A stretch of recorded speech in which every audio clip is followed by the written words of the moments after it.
Kwa hiyo yule asiyeimba aanze kuamka kuimba. Biblia inasema ya kwamba kitabu cha Mambo ya Nyakati tunaanza kuzungumza habari za waimbaji. Nini kilitokea mahali hapa? Kuna mfalme mmoja alikuwa mfalme Yehoshafati. Mfalme huyu Yehoshafati alikuwa anaenda vitani. Sasa alipoangalia jeshi linalokuja kupigana nayo haliwezi, maana lile jeshi ni kubwa sana, hawezi kupigana nalo. Bwana Yesu asifiwe sana. Wakati analiangalia jeshi hawezi kupigana nalo, akawaza akasema, hapa lazima tumtafute Mungu, kwa sababu walikuwa wanamuujia.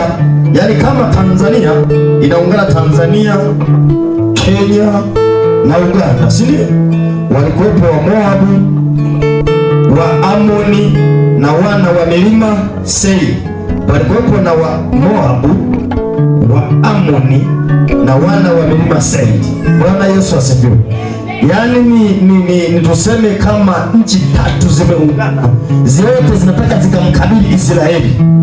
Yehoshafati alipolitazama jeshi akaona kabisa uwezo wa kupigana nao lile jeshi hana, akamtafuta Mungu.